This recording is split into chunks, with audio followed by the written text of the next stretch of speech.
अंतर तप की दूसरी सीढ़ी है विनय।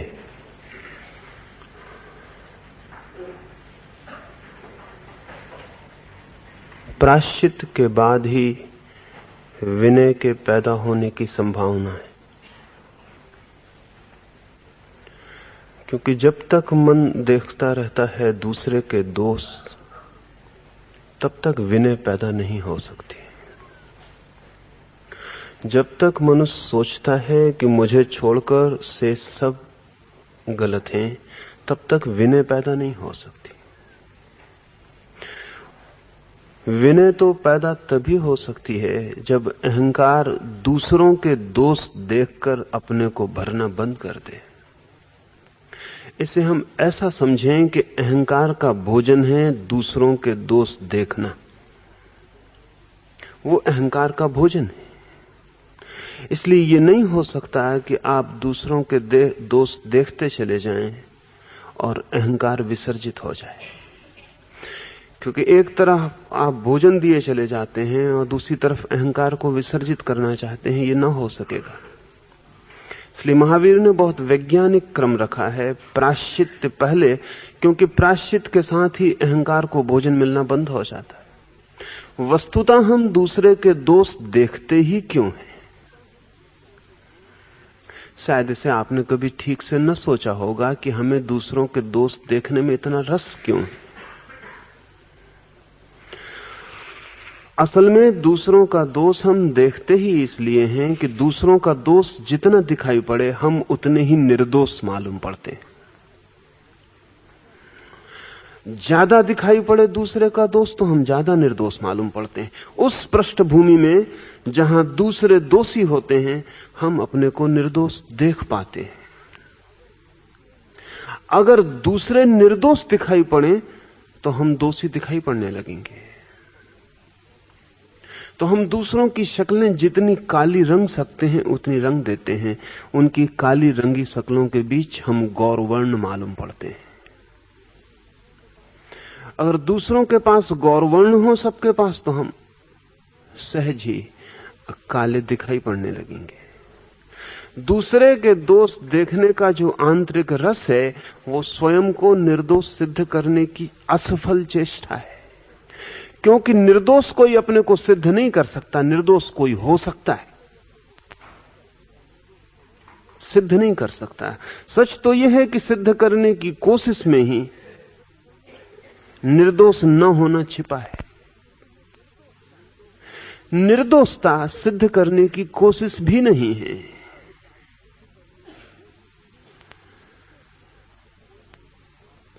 कोई यदि आपको किसी के संबंध में कोई पुण्य खबर दे तो मानने का मन नहीं होता। कोई आपसे कहे कि दूसरा व्यक्ति बहुत सज्जन, भला, साधु है, तो मानने का मन नहीं होता। मन एक भीतरी रेसिस्टेंस, एक भीतरी प्रतिरोध करता है। मन भीतर से कहता है ऐसा हो नहीं सकता।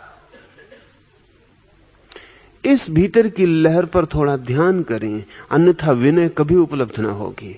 जब कोई किसी दूसरे की शुभ चर्चा करता है तो मन मानने को नहीं होता। भीतर एक लहर कंपित होती है और कहती है कि प्रमाण क्या है कि दूसरा सज्जन है, साधु है।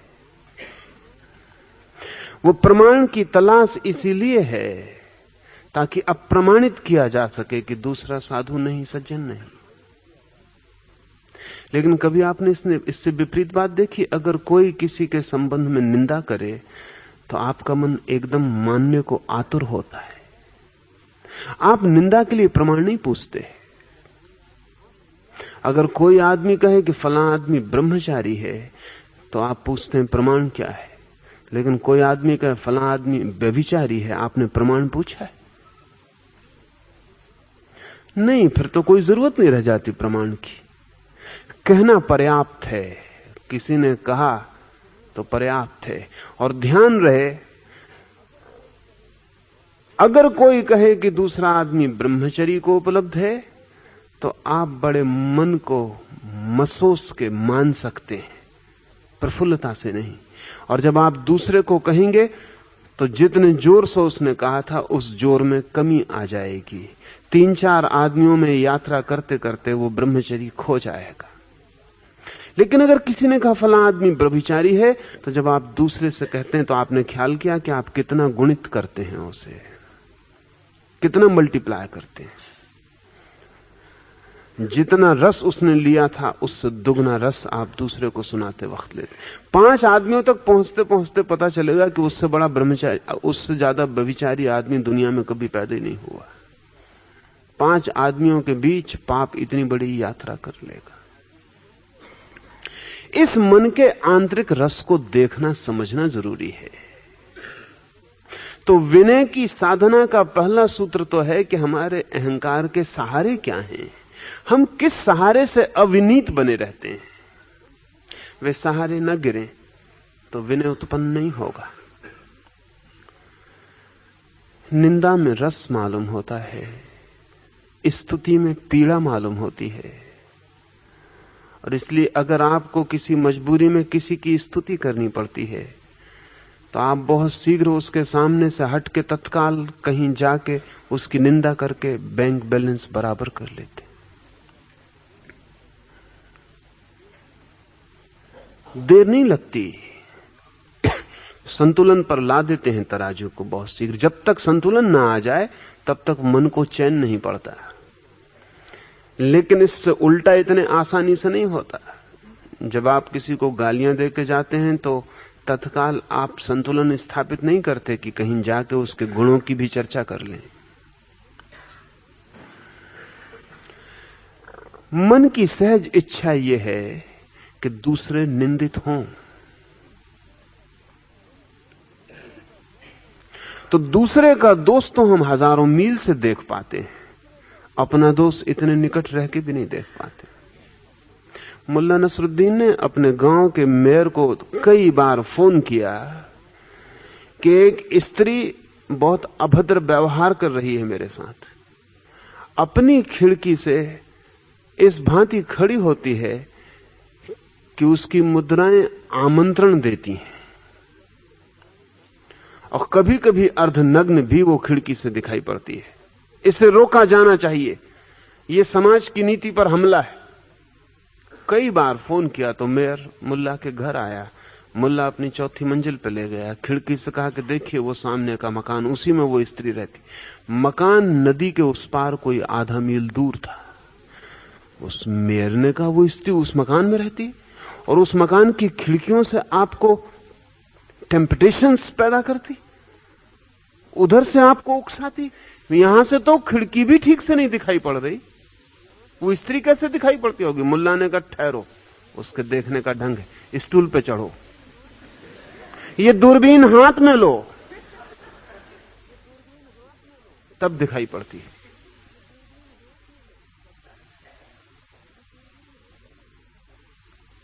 लेकिन दोष उस स्त्री का है, वो जो आधा मील दूर है। और फिर एक दिन ऐसा भी हुआ कि मुल्ला अपने गांव के मनोचिकित्सक के दरवाजे को खटखटाया, भीतर गया, पूरा नग्न। मनोचिकित्सक भी चौंका, नीचे से ऊपर तक देखा। मुल्ला ने कहा कि मैं यही पूछने आया हूं और वही भूल आप कर रहे हैं। मैं सड़कों पर से निकलता हूं तो लोग न मालूम पागल हो गए हैं, मुझे घूर घूर के देखते। ऐसी क्या मुझ में कमी है या ऐसी क्या भूल है जिससे लोग मुझे घूर घूर कर देखते हैं। मनोवैज्ञानिक खुद ही घूर घूर कर देख रहा था, क्योंकि मुल्ला निपट नग्न खड़ा था। मुल्ला ने कहा ये पूरा गांव पागल हो गया मालूम पड़ता है, जहां से भी निकलता हूं वहीं लोग घूर घूर कर देखते हैं। आपका विश्लेषण क्या है? मनोवैज्ञानिक ने कहा ऐसा मालूम पड़ता है कि आप अदृश्य वस्त्र पहने हुए, दिखाई न पड़ने वाले वस्त्र पहने हुए, शायद उन्हीं वस्त्रों को देखने के लिए लोग घूर घूर के देखते होंगे। मुल्ला ने कहा बिल्कुल ठीक, तुम्हारी फीस क्या है? मनोवैज्ञानिक ने सोचा कि ऐसा आदमी, इससे फीस ठीक से ले लेनी चाहिए। उसने 100 रुपए फीस बताया। मुल्ला ने खीसे में हाथ डाला, नोट गिने, दिए। मनोवैज्ञानिक कहा लेकिन हाथ में कुछ भी नहीं है। मुल्ला ने कहा ये अदृश्य नोट, ये दिखाई नहीं पड़ते, घूर घूर के देखो, दिखाई पड़ सकते।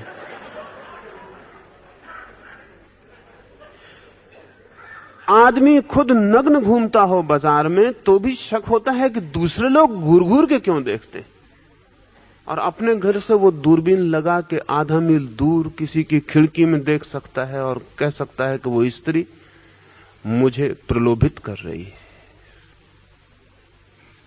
हम सब ऐसे ही हैं, हम सब का तालमेल ऐसा ही है व्यक्तित्व का। तो विनय तो कैसे पैदा होगी? विनय के पैदा होने का कोई उपाय नहीं है, अहंकार ही पैदा होगा। जब कोई किसी की हत्या भी कर देता है तो वो ये नहीं मानता कि हत्या में मैं अपराधी हूं, वो मानता है कि उस आदमी ने ऐसा काम ही किया था कि हत्या करनी पड़े, दोषी वही है।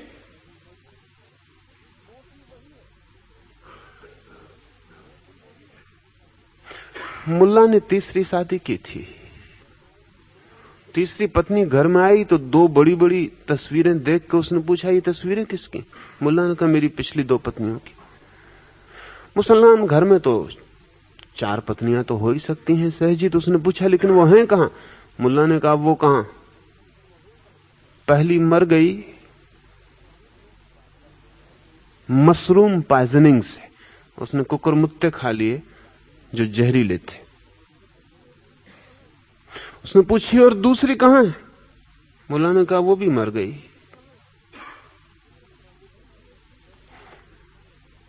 फ्रैक्चर ऑफ द स्कल, खोपड़ी के टूट जाने से। But the fault was hers, she would not eat mushrooms. भूल उसकी ही थी। मैं कितना ही कहूं वो मशरूम खाने को, वो कुकुरमुत्ते खाने को राजी नहीं होती थी। तो खोपड़ी के टूटने से मर गई। खोपड़ी मुल्ला ने तोड़ी क्योंकि वो मशरूम नहीं खाती थी, मगर दोष उसका ही था, भूल उसकी ही थी। भूल सदा दूसरे की है। भूल शब्द ही दूसरे की तरफ तीर बना के चलता है, वो कभी अपनी होती ही नहीं। और जब अपनी नहीं होती तो विनय का कोई भी कारण नहीं। तो अहंकार ये दूसरे की तरफ जाते हुए तीरों के बीच में निश्चिंत खड़ा होता है, बलशाली होता है, सघन होता है। इसलिए महावीर ने प्रायश्चित्त को पहला अंतर तब कहा कि पहले तो ये जान लेना जरूरी होगा कि न केवल मेरे कृत्य गलत हैं, मैं ही गलत हूं। तीर सब बदल गए, रुख बदल गया। अब वे दूसरे की तरफ नहीं जाते, अपनी तरफ मुड़ गए। ऐसी स्थिति में हम्बलनेस, विनय को साधा जा सकता है। फिर भी महावीर ने निरअहंकारिता नहीं कही। महावीर कह सकते थे निरअहंकार, लेकिन महावीर ने इगोलेसनेस नहीं कही, कहा विनय, क्योंकि निरअहंकार नकारात्मक है और उसमें अहंकार की स्वीकृति है। अहंकार को इंकार करने के लिए भी उसका स्वीकार है, और जिसे हमें इंकार करने के लिए भी स्वीकार करना पड़े उसका इंकार किया नहीं जा सकता।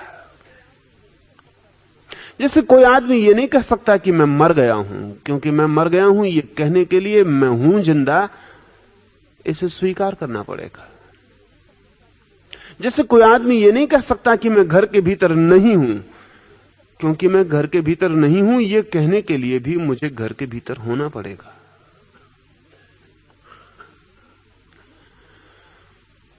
निरअहंकार की साधना में यही भूल होती है कि अहंकारी मैं हूं ये स्वीकार करना पड़ता है, और इस अहंकार को निरअहंकार में बदलने की कोशिश करनी पड़ती है। बहुत डर तो यही है कि वो अहंकार ही अपने ऊपर निरअहंकार के वस्त्र ओढ़ लेगा और कहेगा देखो मैं निरअहंकारी हूं। अहंकार है ही कहां मुझ में। अहंकार ये भी कह सकता है कि अहंकार मुझ में नहीं है, तब वो विनय नहीं रह जाती। वो अहंकार का ही एक रूप है, प्रच्छन्न, छिपा हुआ, गुप्त, और पहले प्रकट रूप से ज्यादा खतरनाक है। इसलिए निरअहंकार नहीं कहा है, जानकर, क्योंकि कोई भी अंतर तप अगर निषेधात्मक रूप से पकड़ा जाए तो सूक्ष्म हो जाएगी वो बीमारी जिसको आप हटाने चले थे, मिटाना कठिन होगा। हां, विनय आ जाए तो आप निरअहंकारी हो जाएंगे, लेकिन निरअहंकारी होने की कोशिश अहंकार को नष्ट नहीं कर पाती। अहंकार इतने विनम्र रूप ले सकता है जिसका हिसाब लगाना कठिन है। अहंकार कह सकता है मैं तो कुछ भी नहीं, आपके पैरों की धूल हूं, और तब भी इस घोषणा में बच सकता है। इसलिए बहुत बारीक और बहुत सूक्ष्म भेद है। विनय है पॉजिटिव। महावीर विधायक जोर दे रहे हैं कि आपके भीतर वो अवस्था जन्मे जहां दूसरा दोषी नहीं रह जाता। और जिस क्षण मुझे अपने दोष दिखाई पड़ने शुरू होते हैं, उस क्षण विनय बहुत बहुत रूपों में बरसती है। एक तो जो व्यक्ति अपने दोष नहीं देखता, वो दूसरे के दोष बहुत कठोरता से देखता है। जिस व्यक्ति को अपने दोष दिखाई पड़ने शुरू होते हैं, वो दूसरों के दोषों के प्रति बहुत सदैव हो जाता है, क्योंकि वो जानता है मेरे भीतर भी यही है। सच तो यह है कि जिस आदमी ने चोरी न की हो, उस आदमी को चोरी के संबंध में निर्णय का अधिकार नहीं होना चाहिए, क्योंकि वो समझ ही नहीं पाएगा कि चोरी मनुष्य कैसी स्थितियों में कर लेता है। लेकिन हम चोर को कभी चोर का निर्णय करने को ना बिठाएंगे। हम उसको बिठाएंगे जिसने कभी चोरी नहीं की। उससे जो भी होगा वो अन्याय होगा। अन्याय इसलिए होगा कि वो अति कठोर होगा। वो जो सदैवता आनी चाहिए अपनी भीतर की कमजोरी को जानकर, दूसरे की कमजोरी भी स्वाभाविक है, ऐसा जो सहृदय भाव आना चाहिए वो उसके भीतर नहीं होगा। इसलिए जान के आप हैरान होंगे कि तथाकथित जिन्हें हम पापी कहते हैं वे ज्यादा सहृदय होते हैं, और जिन्हें हम महात्मा कहते हैं वो इतने सहृदय नहीं होते। महात्माओं में ऐसी दुष्टता का और ऐसी कठोरता का छिपा हुआ जहर मिलेगा जैसा कि पापियों में खोजना कठिन है। ये बहुत उल्टा दिखाई पड़ता है, लेकिन इसके पीछे कारण है, ये उल्टा नहीं है। पापी दूसरे पापियों के प्रति सदैव हो जाता है, क्योंकि वो जानता है मैं ही कमजोर हूं, तो मैं किसकी कमजोरी की निंदा करने जाऊं। इसलिए किसी पापी ने दूसरे पापी के लिए नरक का आयोजन नहीं किया। पुण्यात्मा करते हैं। उनका मन नहीं मानता कि इनको छोड़ा जा सके, और इस बात की पूरी संभावना है कि उनके पुण्य करने में रस केवल इतना ही हो कि वो पापियों को नीचा दिखा सकते हैं। अहंकार ऐसे रस लेता है। तो एक तो जैसे ही तीर अपनी तरफ मुड़ जाते हैं चेतना के, और अपनी भूलें, सहज भूलें दिखाई पड़नी शुरू हो जाती हैं, वैसे ही दूसरे की भूलों के प्रति एक अत्यंत सदैव भाव आ जाता है। तब हम जानते हैं कि दूसरे को दोषी कहना व्यर्थ है। इसलिए नहीं कि वो दोषी न होगा या होगा, इसलिए कि दोष इतने स्वाभाविक हैं, मुझ में भी हैं। और जब स्वयं में दोष दिखाई पड़ने शुरू होते हैं तो दूसरों से अपने को श्रेष्ठ मानने का कोई कारण नहीं रह जाता। लेकिन जैन शास्त्र जो परिभाषा करते हैं विनय की, वो बड़ी और है। वो कहते हैं जो अपने से श्रेष्ठ हैं उनका आदर विनय है। गुरुजनों का आदर, माता पिता का आदर, श्रेष्ठ जनों का आदर, साधुओं का आदर, महाजनों का आदर, लोकमान्य पुरुषों का आदर, इनका आदर विनय है। ये बिल्कुल ही गलत है, ये आमूल गलत है, ये जड़ से गलत है। ये बात ठीक नहीं है। ये इसलिए ठीक नहीं है कि जो व्यक्ति दूसरे को श्रेष्ठ देखेगा वो किसी को अपने से निकृष्ट देखता ही रहेगा। ये असंभव है कि आपको कोई व्यक्ति श्रेष्ठ मालूम पड़े और कोई व्यक्ति ऐसा न मालूम पड़े जो आपसे निकृष्ट है, क्योंकि तराजू में एक पलवा नहीं होता। आप दूसरे को जब तक श्रेष्ठ देख सकते हैं, यू कैन कंपेयर, आप तुलना कर सकते हैं। आप कहते हैं कि यह आदमी श्रेष्ठ है क्योंकि मैं चोरी करता हूं और यह आदमी चोरी नहीं करता, लेकिन तब आप इस बात को देखने से कैसे बचेंगे कि कोई आदमी आपसे भी ज्यादा चोर है। आप कह सकते हैं यह आदमी साधु है, लेकिन तब आप ये देखने से कैसे बचेंगे कि दूसरा आदमी असाधु है। जब तक आप साधु को देख सकते हैं तब तक असाधु को देखना पड़ेगा, और जब तक आप श्रेष्ठ को देख सकते हैं तब तक अश्रेष्ठ आपकी आंखों में मौजूद रहेगा। तुलना के दो पलवे होते हैं।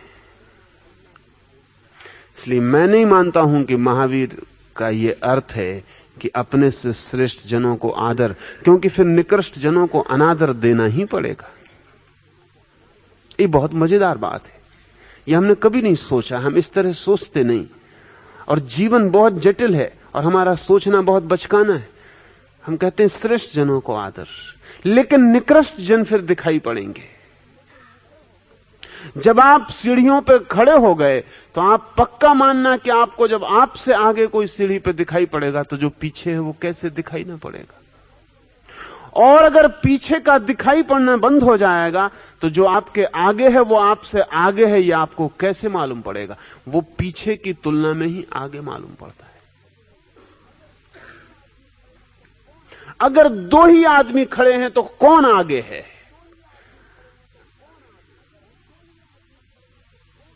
कौन है आगे?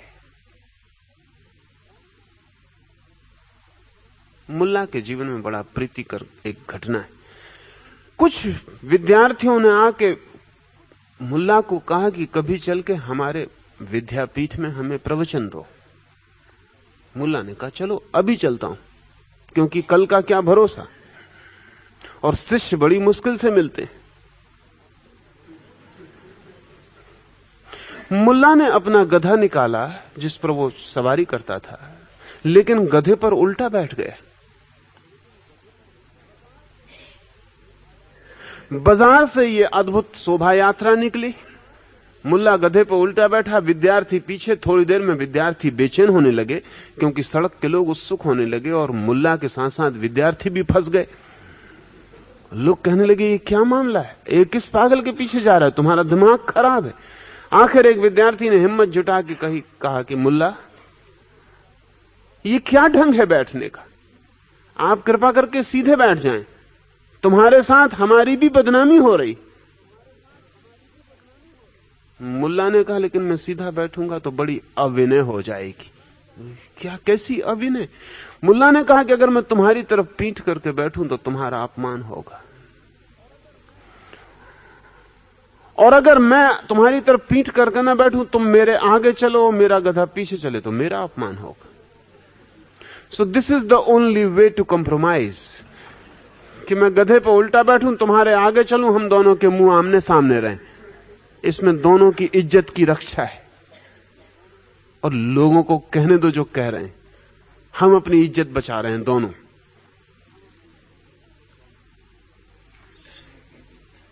ये जो हमारी विनय की धारणाएं हैं, श्रेष्ठ जन कौन है, आगे कौन चल रहा है, ये निश्चित ही निर्भर करेंगी कि पीछे कौन चल रहा है।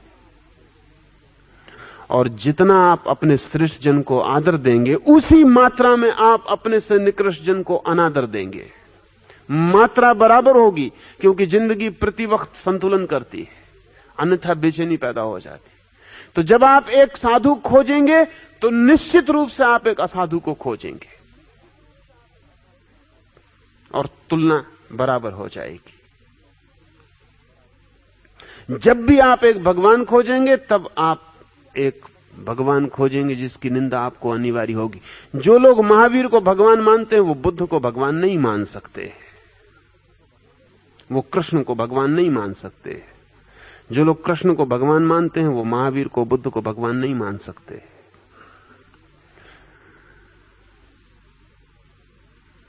क्यों नहीं मान सकते? नहीं मान सकते इसलिए कि संतुलन करना पड़ता है जिंदगी में। एक को पल्ले पर भगवान रख दिया तो दूसरे को रखना पड़ेगा जो भगवान नहीं है दूसरे पल्ले पर, तभी संतुलन पूरा होगा। तो जैन अगर किताबें भी लिखते हैं बुद्ध के बाबत, क्योंकि बुद्ध और महावीर समकालीन थे और उनकी शिक्षाएं कई अर्थों में समान मालूम पड़ती हैं, तो मैंने अब तक एक हिम्मतवर जैन नहीं देखा जिसने बुद्ध को भगवान लिखने की हिम्मत की हो। अगर साथ साथ लिखते भी हैं तो वो लिखते हैं भगवान महावीर और महात्मा बुद्ध। बड़ी मजे की बात, बहुत हिम्मतवर हैं ये लोग भी जो महात्मा बुद्ध लिखते, लेकिन उनकी भी हिम्मत नहीं जुट पाती कि वो भगवान बुद्ध कह सके। भगवान कृष्ण कहना तो बहुत ही मुश्किल मामला है, क्योंकि शिक्षाएं बहुत विपरीत हैं। तो कृष्ण को तो जैनों ने नरक में डाल रखा है। उनके हिसाब से इस समय कृष्ण नरक में है, क्योंकि युद्ध इसी आदमी ने करवाया। और हिंदुओं ने तो महावीर की कोई गणना ही नहीं की, एक किताब में उल्लेख नहीं किया महावीर का, यानी नरक में डालने योग भी नहीं माना। आप ही समझना, कोई हिसाब ही नहीं रखा। अगर बौद्धों के ग्रंथ नष्ट हो जाएं तो जैनों के पास अपने ही ग्रंथों के सिवाय महावीर का हिंदुस्तान में कोई उल्लेख नहीं होगा। हिंदुओं ने तो गणना भी नहीं की कि यह आदमी कभी हुआ भी है। इस भांति महावीर जैसा आदमी पैदा हो, हिंदुस्तान में पैदा हो, चारों तरफ हिंदुओं से भरे समाज में पैदा हो, और हिंदुओं का एक शास्त्र उल्लेख न करता हो, जरा सोचने जैसा मामला है। इसलिए जब पहली दफा पाश्चात्य विद्वानों ने महावीर पर काम शुरू किया तो उन्हें शक हुआ कि यह आदमी कभी हुआ नहीं होगा, क्योंकि हिंदुओं के ग्रंथों में कोई उल्लेख ना हो, यह असंभव है। तो उन्होंने सोचा कि शायद ये बुद्ध का ही ख्याल है जैनों को, ये बुद्ध को ही मानने वाले दो तरह के लोग हैं, और बुद्ध और महावीर की को जो विशेषण दिए गए वो कई जगह समान है। जैसे बुद्ध को भी जिन कहा गया है, महावीर को भी जिन जिसने अपने को जीत लिया, महावीर को भी बुद्ध पुरुष कहा गया है, बुद्ध को भी बुद्ध कहा गया है। तो शायद ये बुद्ध क्या ही भ्रम है।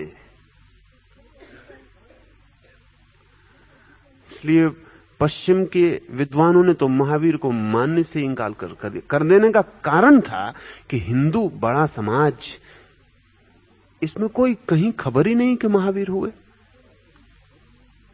ध्यान रहे, जैनों को कृष्ण को स्वीकार करना पड़ा, भला नरक डालना पड़ा हो, अस्वीकार करना मुश्किल था। इतना बड़ा व्यक्ति था और इतने बड़े समाज का आदर और सम्मान था, लेकिन हिंदू चाहे तो निग्लेक्ट कर सकते हैं, उपेक्षा कर सकते हैं, कोई जरूरत नहीं है उल्लेख करने की। पर आश्चर्यजनक है ये कि एक को भगवान कोई मान ले तो फिर दूसरे को मानना बड़ा कठिन हो जाता है। कठिनाई यही हो जाती है कि तौल खड़ी हो गई, अब दूसरे को दूसरे पड़ले पर रखना पड़ेगा और संतुलन बराबर बिठाना होगा। हम सब संतुलन बिठा रहे हैं, हम सब तुलनाएं कर रहे हैं। इसीलिए ये आश्चर्यजनक घटना घटती है कि इस पृथ्वी पर इतने इतने अद्भुत लोग पैदा होते हैं, लेकिन उन अद्भुत लोगों में से हम एक को ही फायदा उठा पाते हैं, एक का ही, सबका नहीं उठा पाते। सबके हम हकदार हैं। हम बुद्ध के उतने ही वसीयतदार हैं जितने कृष्ण के, जितने मोहम्मद के, जितने क्राइस्ट के, जितने नानक के या कबीर के, लेकिन नहीं हम वसीयत छोड़ देंगे। हम तो एक के हकदार होंगे, से सबको हम इंकार कर देंगे। हमें इंकार करना पड़ेगा, क्योंकि हम जब स्वीकार करते हैं श्रेष्ठ को तो हमें किसी को निकृष्ट की जगह रखना पड़ेगा, नहीं तो श्रेष्ठ को तौलने का मापदंड कहां होगा। इससे विनय पैदा नहीं होती। जो आदमी कहता है मैं महावीर के प्रति विनयपूर्ण हूं लेकिन बुद्ध के प्रति नहीं, वो समझ ले कि वो विनीत नहीं है। और ये भी अपने अहंकार को भरने का ही एक ढंग है, क्योंकि महावीर से अपने को जोड़ रहा हूं, महावीर भगवान है तो मैं भगवान से जुड़ता हूं। और तब दूसरे जो लोग बुद्ध से अपने को जोड़ के अहंकार को भर रहे हैं, उनके अहंकार से मेरी टक्कर शुरू हो जाती है। तो मुझे अड़चन होने लगती है कि बुद्ध कैसे भगवान हो सकते, क्योंकि अगर बुद्ध भगवान है तो बुद्ध को मानने वाले भी श्रेष्ठ हो जाते हैं। भगवान तो सिर्फ महावीर ही हैं और उनको मानने वाले श्रेष्ठ हैं। आर्य, वही नमक है इस पृथ्वी पर, बाकी तो सब ठीक है। सारे दुनिया में यही पागलपन पैदा होता है। ये हमारे अहंकार से पैदा हुआ रोग है। विनय का ये अर्थ नहीं है कि आप अपने से श्रेष्ठ को आदर दें। दूसरी बात ये भी ध्यान रखने की है कि अगर श्रेष्ठ है वो आदमी इसलिए आप आदर देते हैं, तो आपके आदर देने में कोई गुण कहां रहा, इसे भी थोड़ा ख्याल ले लें। अगर एक व्यक्ति श्रेष्ठ है तो आदर आपको देना पड़ता है, आप देते नहीं। आपका क्या गुण है, देने में आपका क्या रूपांतरण हो रहा है? अगर एक व्यक्ति श्रेष्ठ है तो आपको आदर देना पड़ता है। ध्यान रहे, आदर देना पड़ता है, वो मजबूरी बन जाती है, वो आपका गुण नहीं है। आपका गुण न हो अगर, तो आपका अंतरतप कैसे होगा? अंतरतप तो आपके भीतरी गुणों को जगाने की बात है। अगर मुझे कोहिनूर सुंदर लगता है तो वो कोहिनूर का सुंदर ही होगा, लेकिन जिस दिन मुझे सौंदर्य कंकड़ पत्थर में भी दिखाई पड़ने लगे, उतना ही जितना कोहिनूर में दिखता है सड़क पर पड़े हुए पत्थर में भी दिखाई पड़ने लगे, उस दिन अब कोहिनूर का गुण न रहा, अब मेरा गुण हुआ। जिस दिन मुझे सबके प्रति विनय मालूम होने लगे बिना तौल के, उस दिन गुण मेरा है। और जब तक मैं तौल तौल के आदर देता हूं तब तक मेरा गुण नहीं है, मजबूरी है। जो श्रेष्ठ है उसे आदर देना पड़ता है।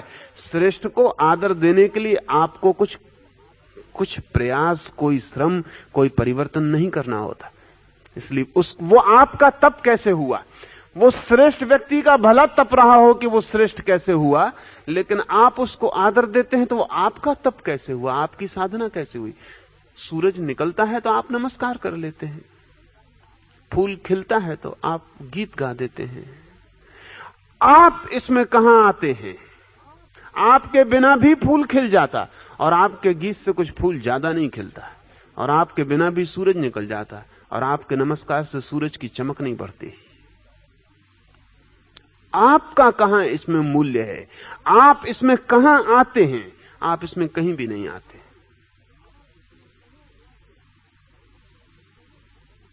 मुल्ला नसरुद्दीन मनोवैज्ञानिक से सलाह लेता था निरंतर, क्योंकि उसे निरंतर चिंताएं, तकलीफें मन में न मालूम कैसे जाल खड़े हो जाते थे, सबके होते हैं। उसने मनोवैज्ञानिक को जाके कहा कि मैं बहुत परेशान हूं, मुझे इंफीरियरिटी कॉम्प्लेक्स, हीनता की ग्रंथि सताती है। सुल्तान निकलता है रास्ते से तो मुझे लगता है मैं हीन हूं। एक महाकवि गांव में आके गीत गाता है तो मुझे लगता है हीन। नगर सेठ की हवेली ऊंची उठती चली जाती है तो मुझे लगता है हीन। एक तार्किक तर्क करने लगता है तो मुझे लगता है मैं हीन। मैं इस हीनता की ग्रंथि से मुक्त कैसे हूं? उस मनोवैज्ञानिक का, don't suffer unnecessarily. You are not suffering from inferiority complex, you are inferior. उस मनोवैज्ञानिक ने कहा आप कोई हीनता की ग्रंथि से परेशान नहीं हो रहा, आप हीन हैं, इसमें कोई बीमारी नहीं है, ये तथ्य है।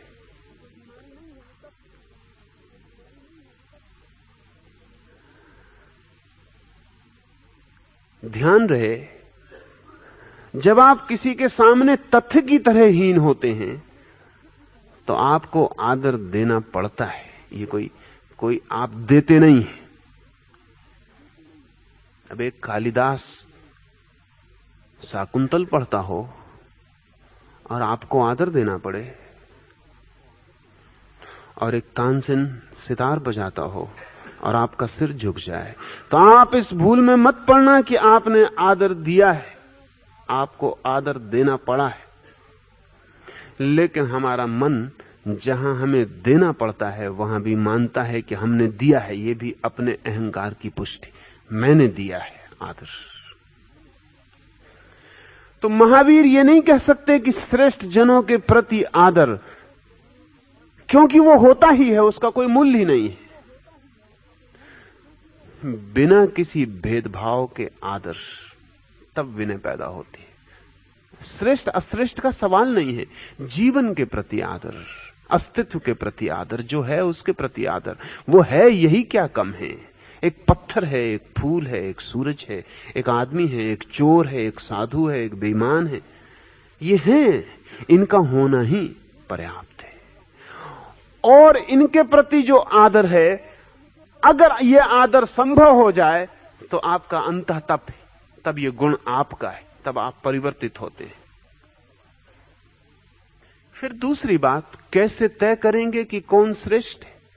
अगर ये जो शास्त्र कहते हैं कि श्रेष्ठ महाजन गुरुजन, कैसे श्रेष्ठ करेंगे? कौन है गुरु?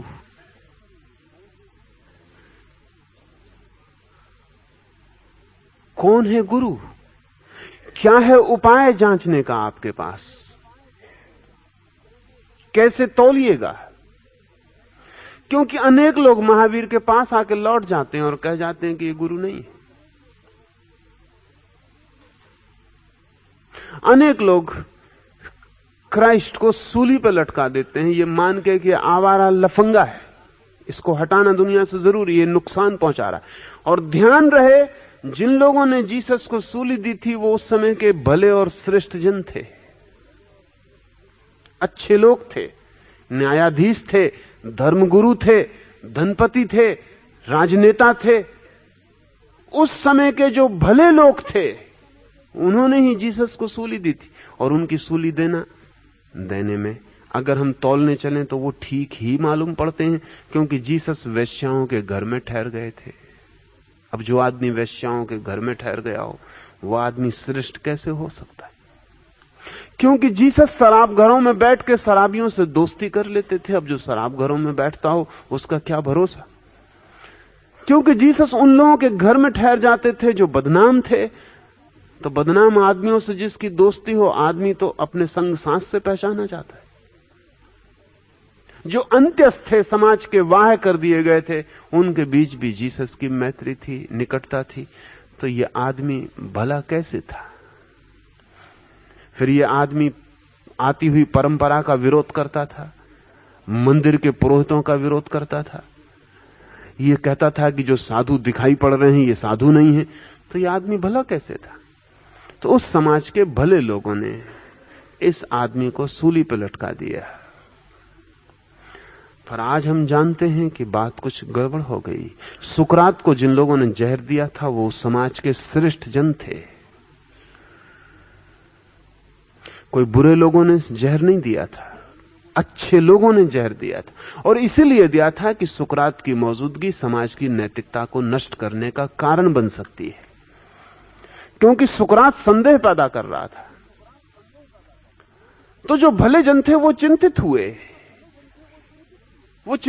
कि इससे कहीं नई पीढ़ी नष्ट ना हो जाए। तो सुकरात को जहर देने के पहले उन्होंने एक विकल्प दिया था कि सुकरात, अगर तुम एथेंस छोड़ के चले जाओ और व्रत लो कि अब दोबारा एथेंस में प्रवेश नहीं करोगे, तो हम तुम्हें मुक्त छोड़ दे सकते हैं, लेकिन हम तुम्हें एथेंस के समाज को नष्ट नहीं करने दे सकते। या तुम ये वादा करो कि तुम अब एथेंस में शिक्षा नहीं दोगे, तो हम तुम्हें एथेंस में भी रहने दें, लेकिन तुम अब जवान बंद रखोगे, क्योंकि तुम्हारे शब्द नई पीढ़ी को नष्ट कर रहे हैं।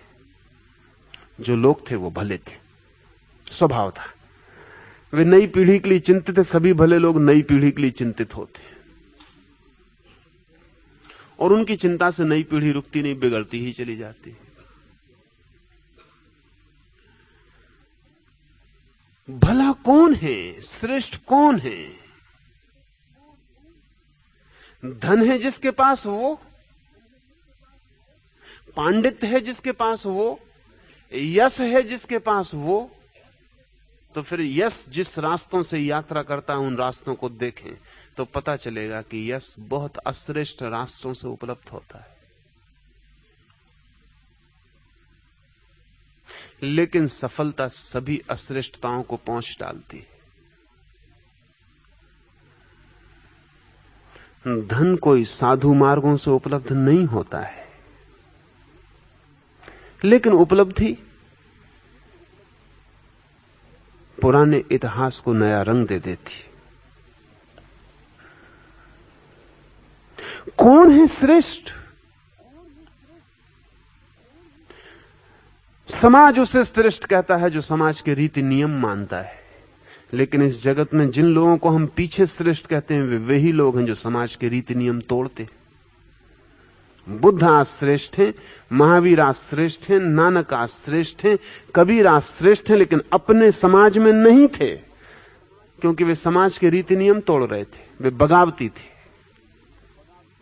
वे दुश्मन थे समाज के। और आज भी जो महावीर को श्रेष्ठ कहता है, अगर कोई बगावती होगा खड़ा तो उसको कहेगा यह आदमी खतरनाक है। इसलिए मरे हुए तीर्थंकर ही आदृत होते हैं, जीवित तीर्थंकर को आदृत होना बहुत मुश्किल है, क्योंकि जीवित तीर्थंकर बगावती होता है, मरा हुआ तीर्थंकर मरने की वजह से धीरे धीरे स्वीकृत हो जाता है, एस्टेब्लिशमेंट का, स्थापित न्यस्त मूल्यों का हिस्सा हो जाता है, फिर कोई कठिनाई नहीं रह जाती। अब महावीर से क्या कठिनाई है? महावीर से जरा भी कठिनाई नहीं है।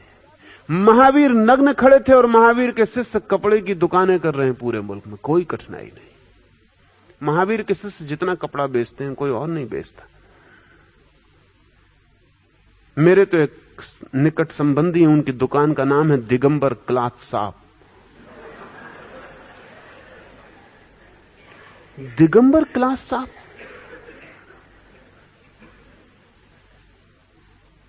नंगों की कपड़ों की दुकान। महावीर सुने तो बड़े हैरान हो कि और कोई नाम ना मिला तुम्हें। अब कोई दिक्कत नहीं, इससे दिक्कत ही नहीं आती कि दिगंबर में और क्लॉथ शॉप में कहीं कोई विरोध है, लेकिन अगर महावीर नंगे दुकान के सामने खड़े हो जाएं तो विरोध साफ दिखाई पड़ेगा कि आदमी नंगा खड़ा, हम कपड़े बेच रहे हैं, हम इसके शिष्य हैं, बात क्या है? अगर नग्न होना पुण्य है तो कपड़े बेचना पाप हो जाएगा, क्योंकि दूसरों को कपड़े पहनाना अच्छी बात नहीं है, फिर नाहक उनको पाप में ढकेलना है नहीं। लेकिन मरे हुए महावीर से बाधा नहीं आती, ख्याल ही नहीं आता। जब मैंने उन्हें यह याद दिलाया, उन्होंने कहा आश्चर्य, हम तो 30 साल से ये बोर्ड लगाए हुए और हमें कभी ख्याल ही नहीं आया कि दिगंबर में और कपड़े में कोई विरोध है। नहीं, ख्याल ही नहीं आता। मुर्दा तीर्थंकर हमारी व्यवस्था में सम्मिलित हो जाता है, हम उसको, उसकी नोकों को झाड़ देते हैं, उसकी बगावत को गिरा देते हैं, शब्दों पर नया रंग पालिश कर देते हैं, फिर वो ठीक हो जाता है। लेकिन जिसको इतिहास पीछे से श्रेष्ठ कहता है, उसका अपना समय उसे हमेशा उपद्रवी कहता है। किसको आदर?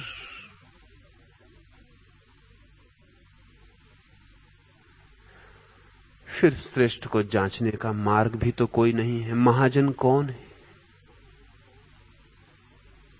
महाजनेन गतः स पंथा, जिस मार्ग पर महाजन जाते हों वही मार्ग है, लेकिन महाजन कौन है?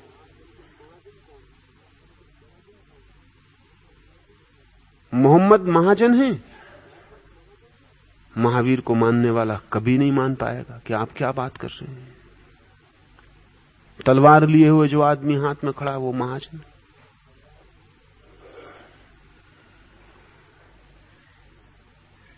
कौन है महाजन? मोहम्मद को मानने वाला कभी ना मान पाएगा कि महावीर महाजन है, क्योंकि वो कहता है जो आदमी बुराई के खिलाफ तलवार भी नहीं उठाता वो आदमी नपुंसक है, क्लीब है। जब इतनी बुराई चलती हो तो तलवार उठनी चाहिए, नहीं तो तुम क्या हो? तुम मुर्दे हो। धर्म तो जीवंत होना चाहिए, तो धर्म के हाथ में तो तलवार होगी, इसलिए मोहम्मद के हाथ में तलवार है। हालांकि तलवार पर लिखा है शांति मेरा संदेश है। इस्लाम का मतलब शांति होता है, इस्लाम शब्द का मतलब शांति होता है। हम जैनी कभी सोच ही नहीं सकता कि इस्लाम और शांति इनका कोई संबंध है, लेकिन मोहम्मद कहते हैं जो शांति तलवार की धार नहीं बन सकती वो बच नहीं सकती। वो बचेगी कैसे?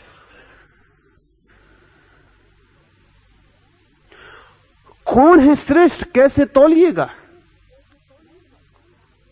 इसलिए हमने तौलने का एक सरल रास्ता निकाला है जिसमें तौलना नहीं पड़ता, हम जन्म से तौलते हैं। अगर मैं जैन घर में पैदा हुआ तो महावीर श्रेष्ठ, मुसलमान घर में पैदा हुआ तो मोहम्मद श्रेष्ठ। ये तौलने से बचने की तरकीब है।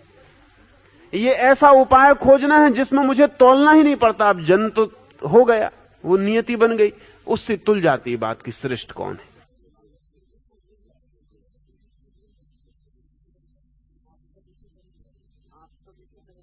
आप सब इसी तरह तौल रहे हैं कौन श्रेष्ठ है, किसको आदर देना है। जब आप जैन साधु को आदर देते हैं तो आप ये जान के आदर देते हैं कि वो साधु है, या ये जान के आदर देते हैं कि वो जैन है। साधु को तौलने का उपाय कहां है? कैसे तौलिएगा? वो एक मुंह पट्टी निकाल के अलग कर दे और आदर खत्म हो जाएगा। तो आप किसको आदर दे रहे थे, मुंह पट्टी को या इस आदमी को? मुंह पट्टी वापस लगा ले, पैर आप छूने लगेंगे, मुंह पट्टी नीचे रख दे, आप पछताएंगे कि इस आदमी का पैर क्यों छुआ। मुंह पट्टी नीचे रख दे, अपने मंदिर में, अपने स्थानक में ठहरने ना देंगे। मुंह पट्टी लगा ले, स्वागत है। आप मुंह पट्टी को देख रहे हैं कि आदमी को?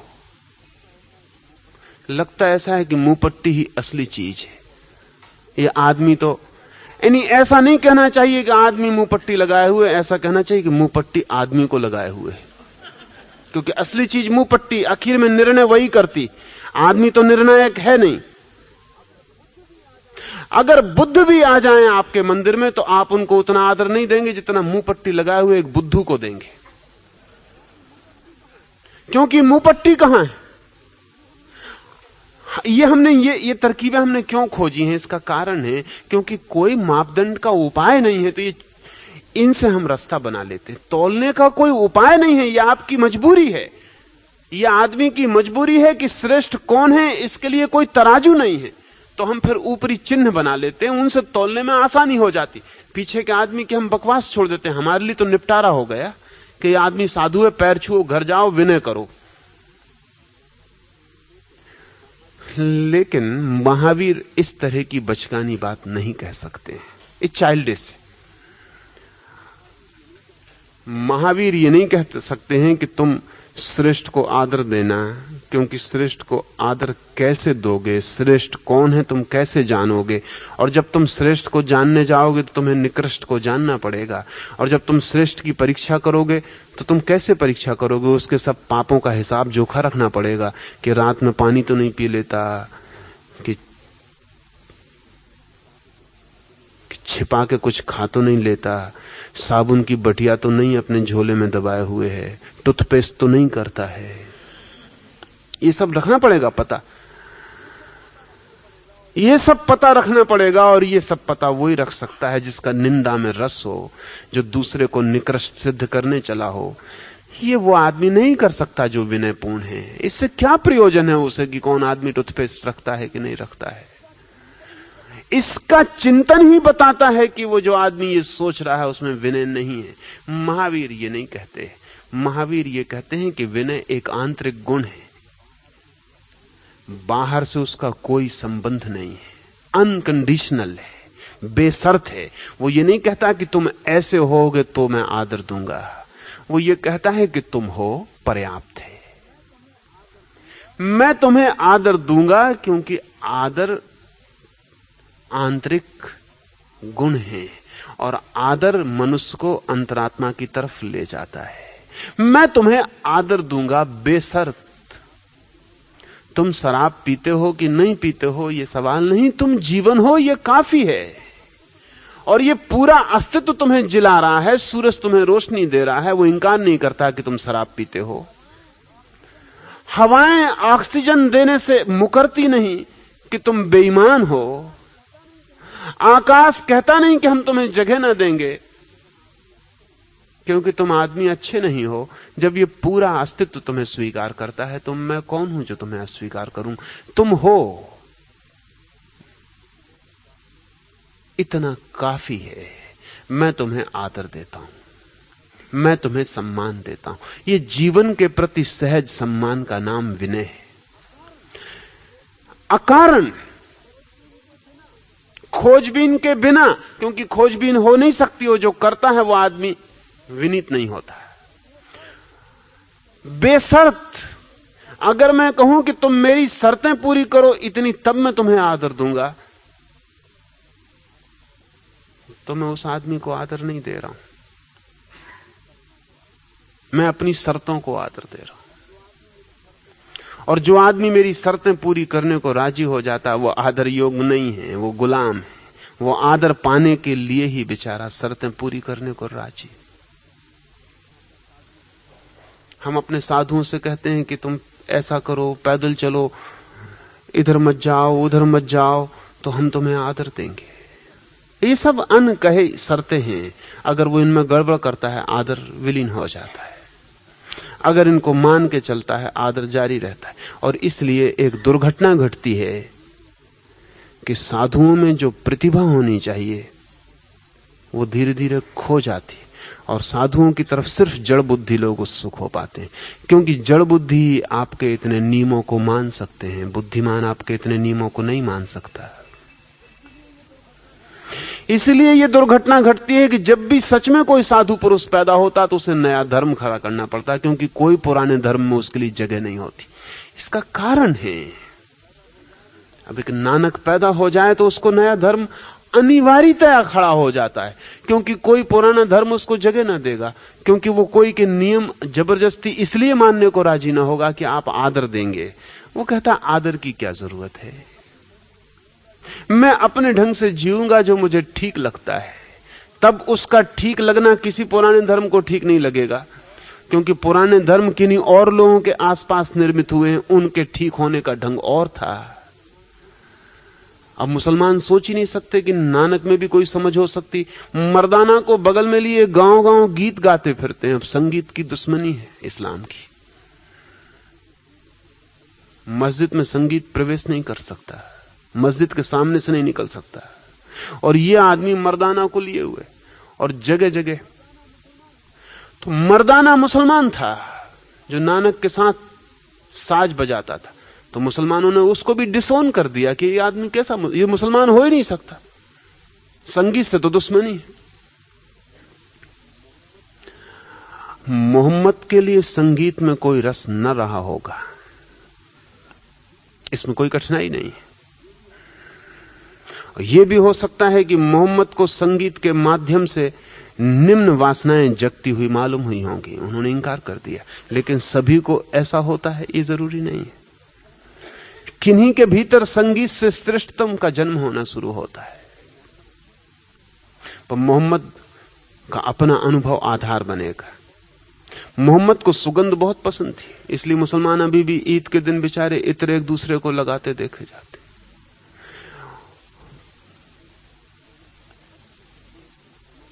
अभी भी सुगंध से मुसलमानों को प्रेम है, वो प्रेम सिर्फ परंपरा है। मोहम्मद को बहुत पसंद थी। असल में मोहम्मद, ऐसा मालूम पड़ता है कि सुगंध मोहम्मद को वहीं ले जाती थी जहां कुछ लोगों को संगीत ले जाता है। सुगंध भी एक इंद्री है, जैसा संगीत कान का रस है वैसे सुगंध नाक का रस है। लेकिन मालूम होता है कि मोहम्मद सुगंध से बड़ी ऊंचाइयों पर उड़ जाते थे, और उनके लिए सुगंध का कोई एसोसिएशन गहरा बन गया होगा।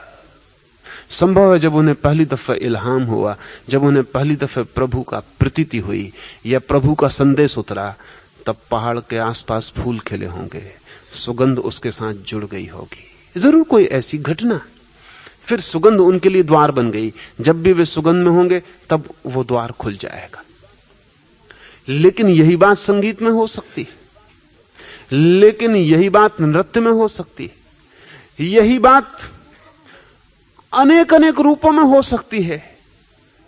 पर मोहम्मद हो तो शायद समझ भी जाएं, मोहम्मद तो है नहीं।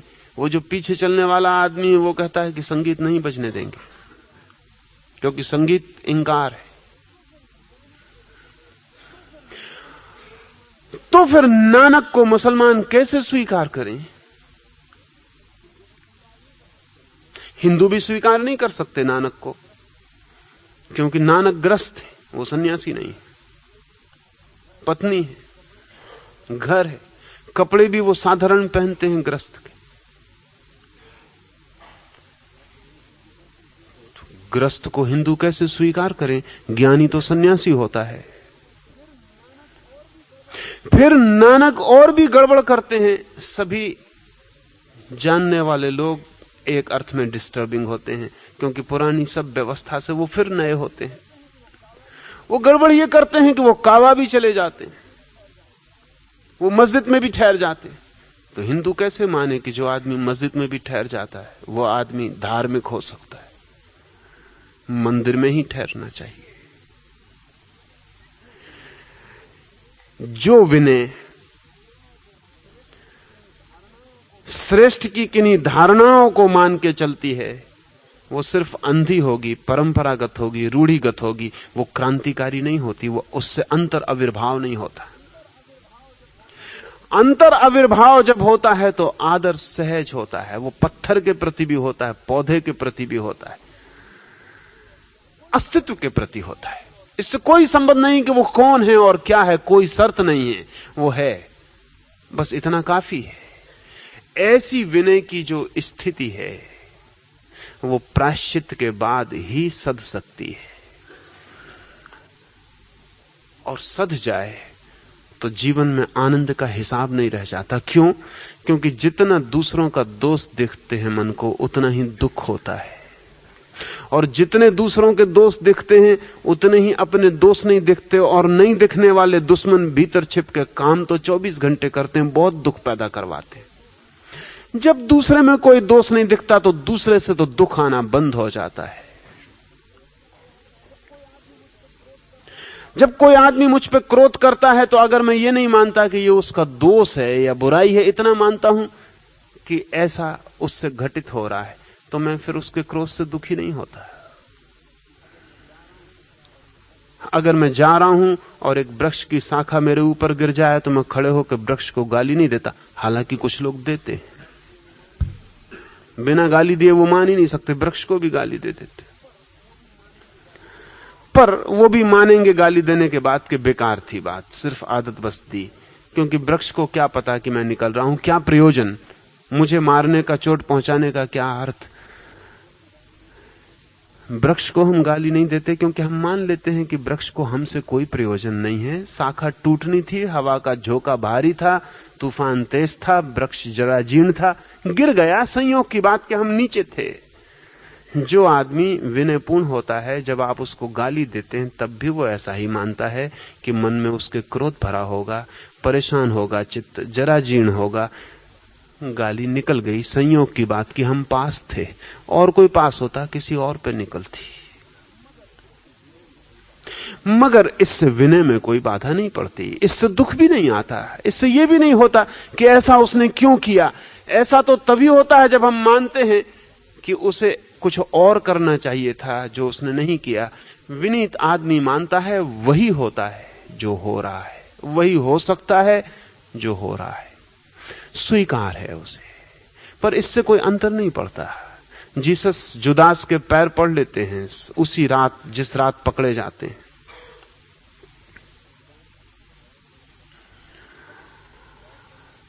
जुदास के पैर पड़ना, जुदास का हाथ लेके चूमना। कोई पूछता है कि आप ये क्या कर रहे हैं, और आपको पता है और हमें भी थोड़ी थोड़ी खबर है कि यह आदमी दुश्मनों के साथ मिला है। जीसस कहते हैं इससे क्या फर्क पड़ता है, ये क्या करेगा और क्या करता है, ये सवाल नहीं, ये है, ये काफी आनंद है। फिर शायद दोबारा इससे मिलने का मौका ना भी मिले, मैं बच जाऊं तो भी ना मिले, क्योंकि यह आदमी शायद फिर निकट आने का साहस ना जुटा पाए। मैं ना बचूं तब तो सवाल नहीं, मैं कल मर जाऊं तो मेरा ये चुंबन और मेरा इसका पैर को छूना इसे याद रहेगा, वो शायद इसके किसी काम पड़ जाए। पर इससे कोई फर्क नहीं पड़ता कि ये क्या करेगा, वो इर्रेलेवेंट है। विनय के लिए ये बात असंगत है कि आप क्या करते हैं, आप हैं, इतना काफी है। विनय बेशर्त सम्मान है। सविजर ने ठीक शब्द उपयोग किया है महावीर के विनय का। अगर ठीक शब्द हम पकड़ें इस सदी में तो सविजर से मिलेगा। सविजर ने किताब लिखी रिवरेंस फॉर लाइफ, जीवन के प्रति सम्मान। तो ये नहीं कि एक तितली को बचा लेंगे और एक बिच्छू को ना बचाएंगे, सभी जर दोनों को बचाने की कोशिश करेगा। माना कि बिच्छू को बचाने में बिच्छू डंक मार सकता है, ये उसका स्वभाव है। इसके कारण सम्मान में कोई अंतर नहीं पड़ता। हम बिच्छू से ये नहीं कहते कि तुम डंक न मारोगे तो ही हम सम्मान देंगे। हम जानते हैं कि बिच्छू का डंक मारना स्वभाव है, वो डंक मार सकता है। सभी जर उसको भी बचाने की कोशिश करेगा, क्योंकि जीवन के प्रति एक सम्मान का भाव, और जीवन के प्रति सम्मान हो तो आपके दुख असंभव हैं, क्योंकि सब दुख आप शर्तों के कारण लेते हैं। ध्यान रहे, सब दुख सशर्त है। आपकी कोई शर्त है इसलिए दुख पाते हैं, जिसकी कोई शर्त नहीं है वो दुख नहीं पाता। दुख का कोई कारण नहीं रह जाता, और जब आप दुख नहीं पाते तो जो आप पाते हैं वही आनंद है।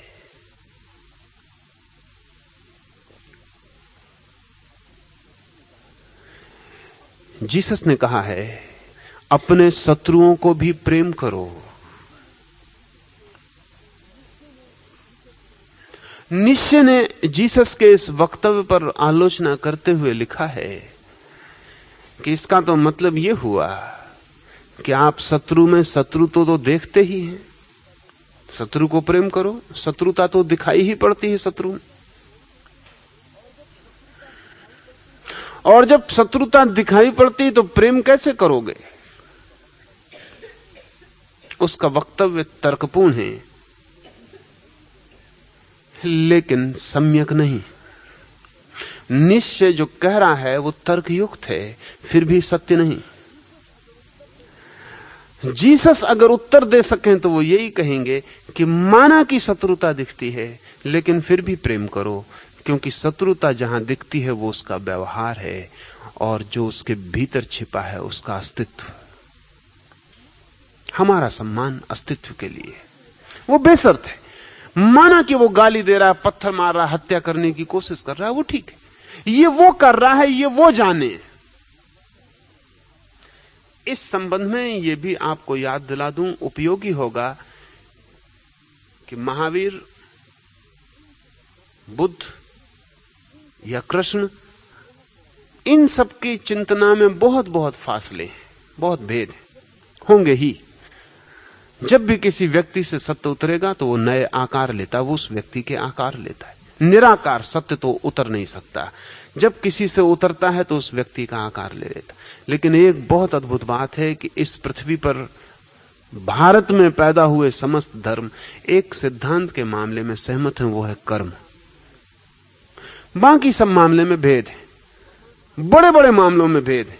परमात्मा है या नहीं तो हिंदू कहेंगे है, जैन कहेंगे नहीं है। आत्मा है या नहीं तो जैन और हिंदू कहते हैं, बुद्ध कहते हैं नहीं है। इतने बड़े मामलों में फासला है।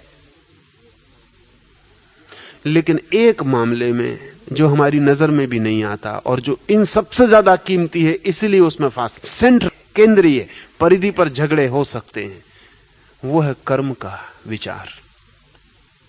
उसमें कोई फर्क नहीं है।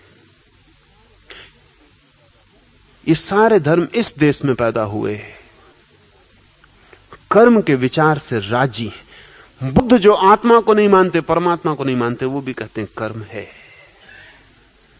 महावीर परमात्मा को नहीं मानते, वो भी कहते हैं कर्म है। हिंदू परमात्मा को भी मानते हैं, आत्मा को भी मानते हैं, वो कहते हैं कर्म है। ये कर्म की इस विनय के संदर्भ में एक बात आपको याद दिला देनी जरूरी है कि जब भी कोई कुछ कर रहा है तो वो अपने कर्मों के कारण कर रहा है, आपके कारण नहीं।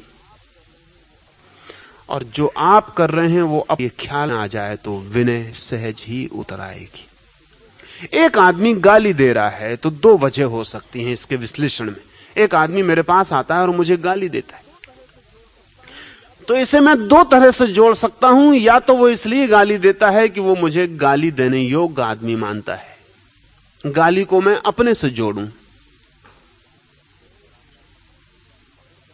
एक तो रास्ता ये है, और एक रास्ता यह है कि वो आदमी इसलिए गाली देता है कि उसके अतीत के सब कर्मों ने वो स्थिति पैदा कर दी कि उसमें गाली पैदा होती। तब मैं अपने से नहीं जोड़ता, उसके कर्मों से जोड़ता। अगर मैं अपने से जोड़ता हूं तो बहुत मुश्किल है विनय को साधना, कैसे सदेगी? अभी आदमी सामने गाली दे रहा है, इसके प्रति मैं कैसे नियंत्रण दे रहा हूं? अगर कोई गाली दे और हम उसे आदर करें तो हम उसको और प्रोत्साहन दे रहे हैं। तर्क निरंतर ये कहता है कि हम प्रोत्साहन दे रहे हैं, इससे तो वो और गाली देगा।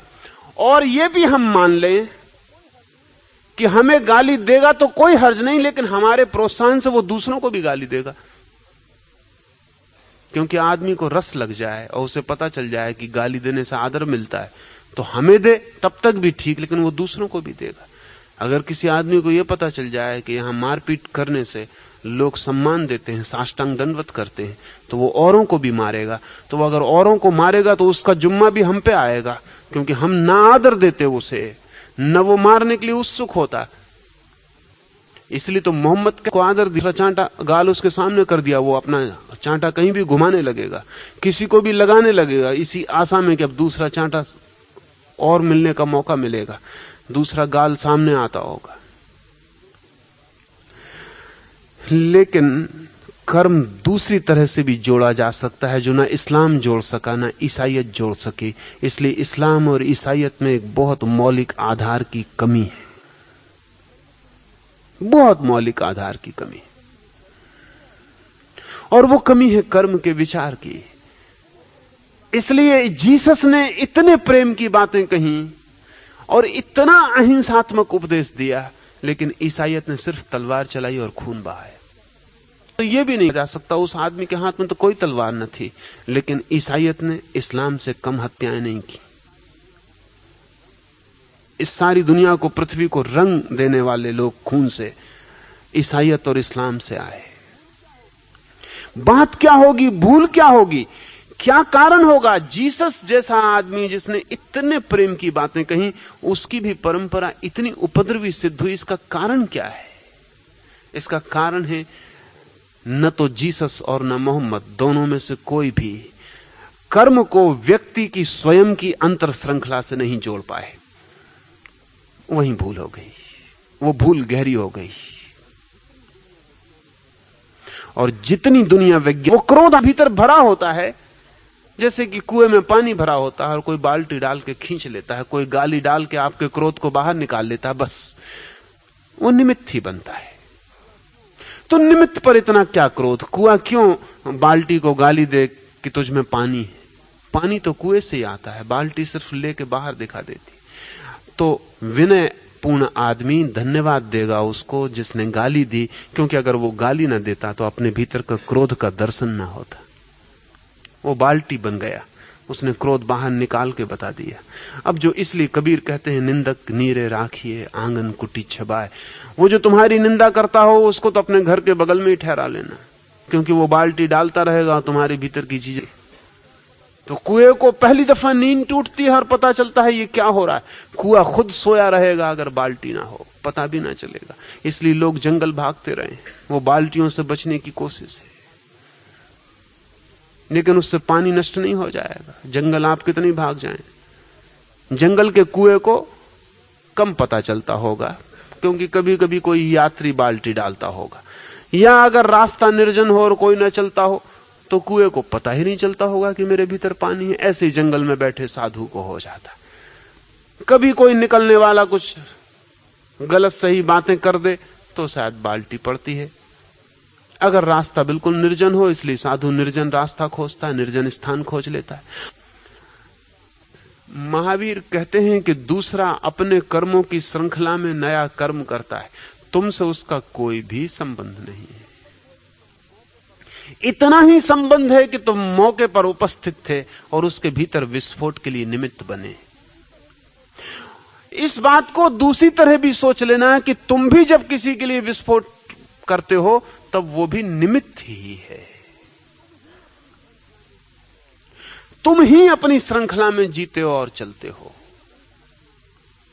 इसे हम ऐसा समझें तो शायद समझना आसान पड़ जाए।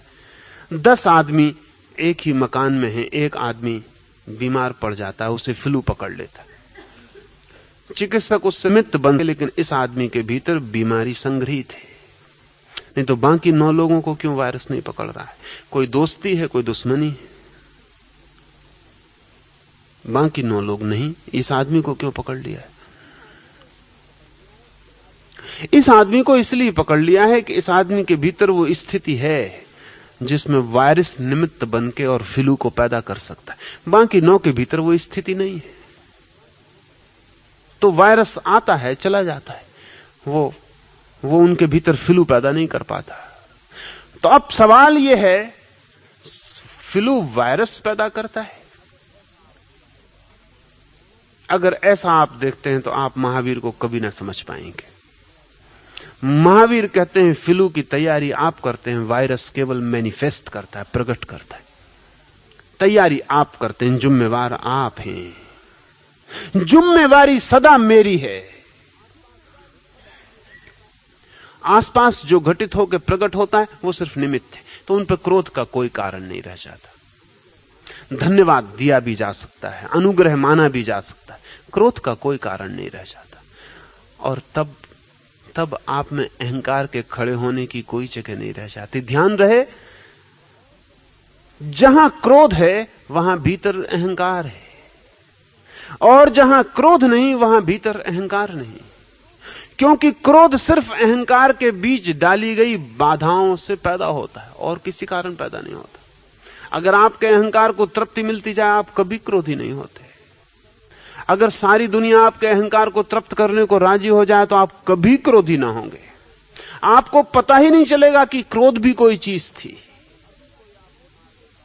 लेकिन अभी कोई आपके मार्ग में बाधा डालने को खड़ा हो जाए और आपको क्रोध प्रकट होने लगा। क्रोध जो है अहंकार अवरुद्ध जब होता है तब पैदा होता है। लेकिन अब तो क्रोध का कोई कारण ही ना रहा। अगर मैं ये मानता हूं कि आप अपने कर्मों से चलते हैं, मैं अपने कर्मों से चलता हूं, हम राह पर कहीं कहीं मिलते हैं, क्रिस क्रॉस किसी चौरस्ते पर मुलाकात हो जाती, लेकिन फिर भी आप अपने से ही बोलते हैं, मैं अपने से ही व्यवहार करता हूं, आप अपने से ही व्यवहार करता हूं। कहीं प्रगट जगत में हमारे व्यवहार एक दूसरे से तालमेल खा जाते हैं, पर वो सिर्फ निमित्त है, उसके लिए किसी को जिम्मेवार ठहराने का कोई कारण नहीं। तो फिर क्रोध का भी कोई कारण नहीं, और क्रोध का कोई कारण ना हो तो अहंकार बिखर जाता है, सघन नहीं रह पाता।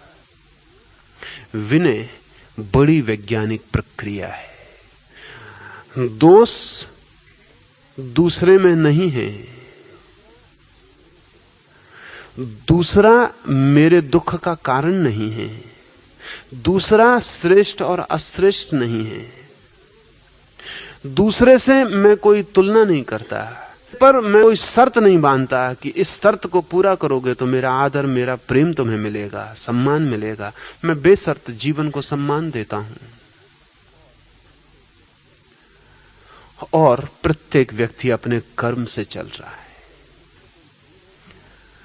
तो अगर मुझसे कोई भूल होती है तो मैं अपने भीतर अपनी कर्म की श्रृंखला में खोजूं। अगर दूसरे से कोई भूल होती है तो ये उसका काम है, इससे मेरा कोई भी संबंध नहीं। अगर एक आदमी मेरी छाती में आकर छुरा भोंक जाता है तो भी ये कर्म उसका है, इससे मेरा कोई भी संबंध नहीं। छाती में छुरा जरूर मेरे भुक जाता है, लेकिन इससे मेरा फिर भी कोई संबंध नहीं है।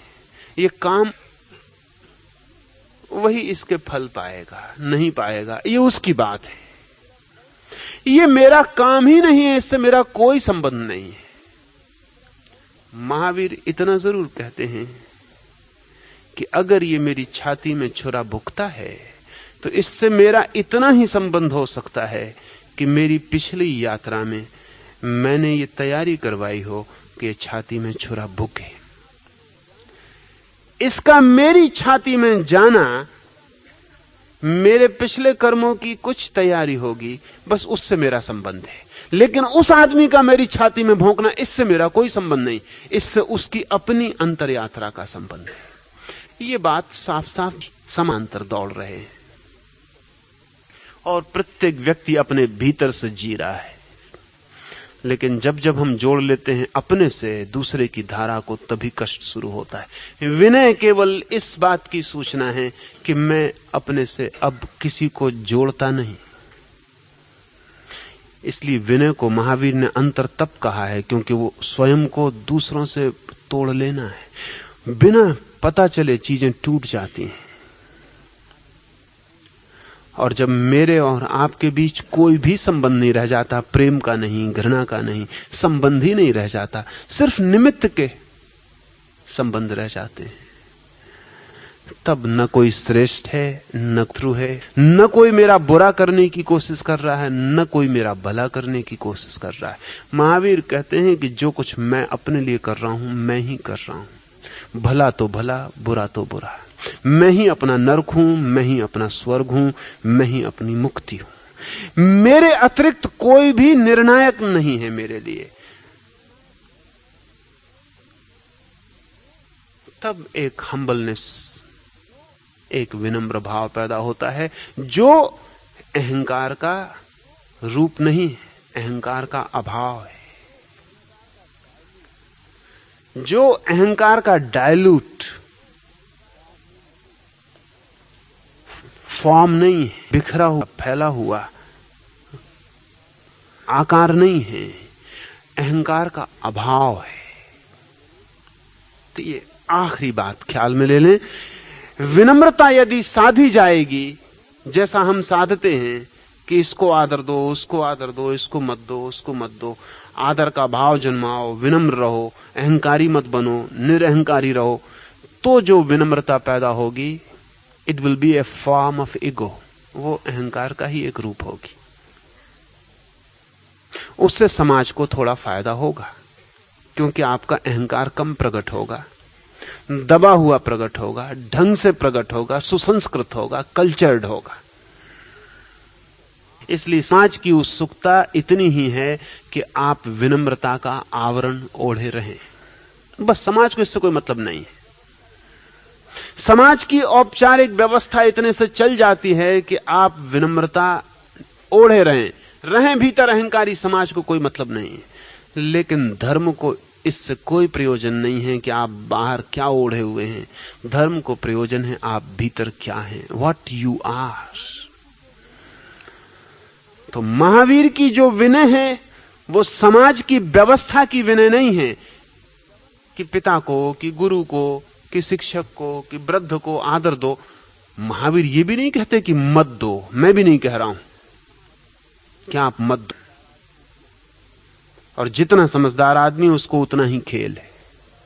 एक मित्र अभी परसों ही आए और कहने लगे लड़के का यज्ञोपवीत होना है, और जब से आपको सुना तो लगता है ये तो बिल्कुल बेकार है। लेकिन पत्नी जिद पर है, पिता जिद पर है, पूरा परिवार जिद पर है कि ये होकर रहेगा। तो मैं बाधा डालूं कि न डालूं? तो मैंने कहा कि अगर बिल्कुल बेकार है तो बाधा क्या डालनी। अगर कुछ थोड़ा सार्थक लगता हो तो बाधा डालो। अगर तुम्हें लगता है कि यज्ञोपवीत का ये जो संस्कार विधि होगी ये बिल्कुल बेकार है, इतनी बेकार अगर लगने लगी है, बस मेक इट ए गेम, है भी वो खेल। अब अगर पिता को मजा आ रहा है, मां को मजा आ रहा है, पत्नी मजा ले रही, तो हर्जा क्या है इस खेल को चलने में? चलने दो, इस खेल को खेलो। अगर तुम जिद करते हो कि नहीं चलने देंगे, तुम भी इसको खेल नहीं मानते, तुम भी समझते हो बड़ी कीमती चीज है, तुम भी सीरियस हो, तुम भी गंभीर हो कि अगर नहीं होगा तो कुछ फायदा होगा। जिस चीज के होने से फायदा नहीं हो रहा उसके न होने से क्या खाक फायदा होगा। जिसके होने तक से फायदा नहीं हो रहा उसके न होने से क्या फायदा हो सकता है। तो मैंने उनसे कहा चीज इतनी बेकार है कि तुम बाधा मत डालना। बोले आप और ये, और इसमें इतना रस आ रहा हो घर के लोगों को, तो सो इनोसेंट गेम, इतना सरल और सीधा खेल कि एक लड़के के गले में माला माला डालनी है, सिर घुटाना, तो खेलने दो, इसमें क्या हर्ज है। और आदमी बच्चों जैसे हैं, उनको खेल चाहिए। अगर खेल ना हो तो जिंदगी उदास हो जाती है।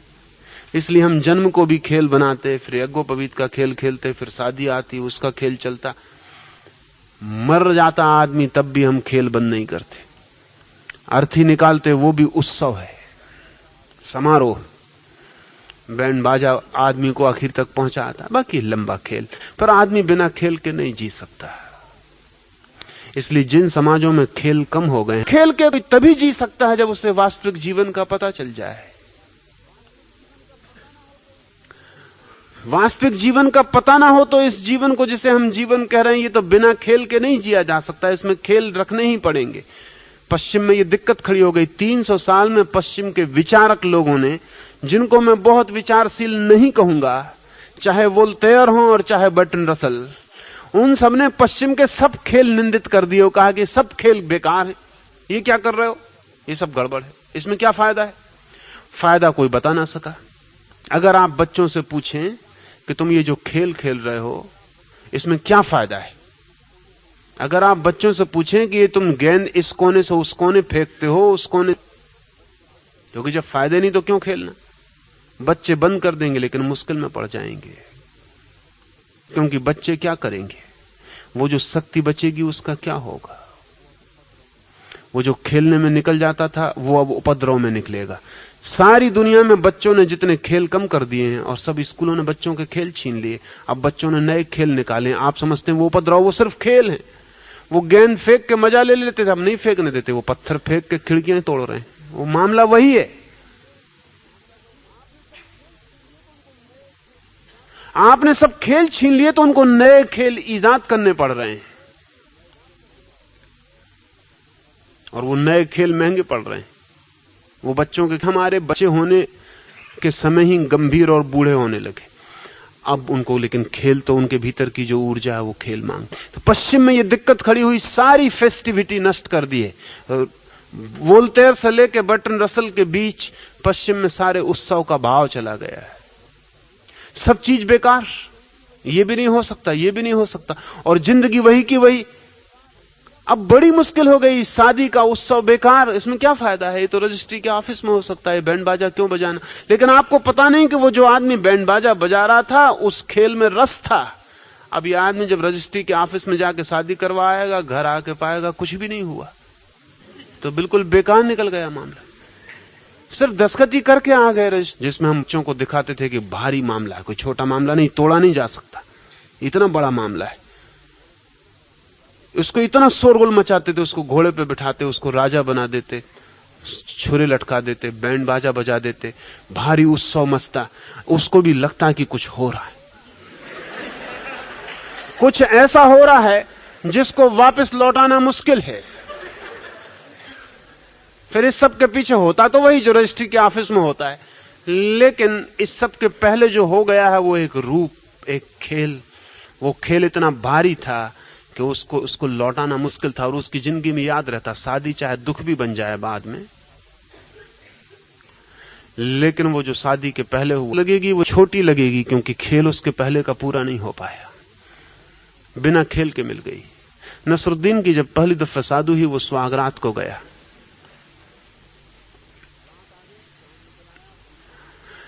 रात आ गई, चांद निकल आया, पूर्णिमा की चांद। नसरुद्दीन खिड़की पे बैठा है। 10 बज गए, 11 बज गए, 12 बज गए। पत्नी बिस्तर में लेट गई। उसने एक दफे कहा कि अब सो भी जाओ, अब सो भी जाओ। नसरुद्दीन ने 12 बजे कहा कि बकवास बंद, मेरी मां कहा करती थी कि सुहागरात की रात इतनी आनंद की रात है, चूकना मत। तो मैं तो इधर खिड़की पे बैठ के एक क्षण भी चूकना नहीं चाहता हूं, तू सो जा। कहीं नींद लग गई और चूक गए तो आज की रात में फालतू बातों में नहीं खो सकता, बिल्कुल सोच। तुझे अगर बातचीत करनी तो कल।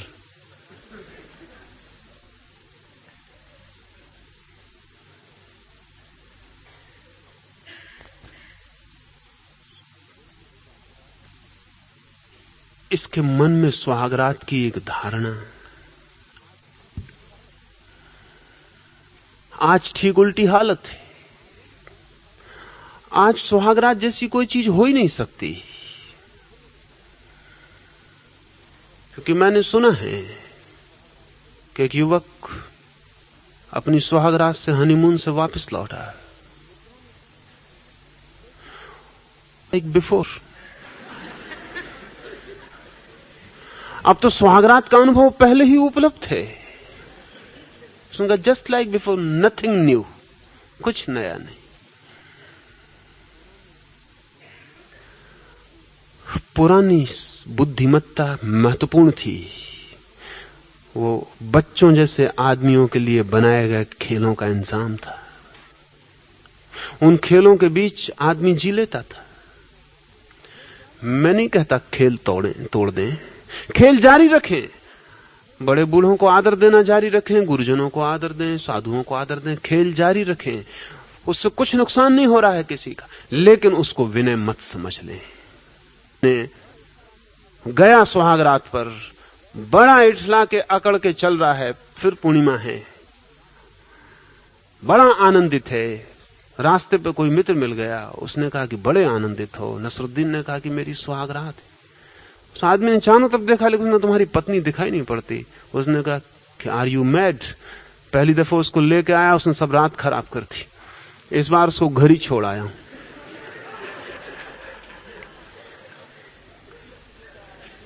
रात भर बकवास करती रही, सो जाओ, ये करो, वो करो, पता नहीं कब चूक गई। और मेरी मां कहती थी कि सुहागरात, तो इस बार तो उसको घर ही छोड़ आया हूं, अकेले आया हूं, सुहागरात चूकनी नहीं है। ने कहे थे, लेकिन परंपरा जो समझ लेती है वो नहीं कहा था। विनय आविर्भाव होता है अंतस का, और उसकी मैंने ये वैज्ञानिक प्रक्रिया आपसे कही। ये पूरी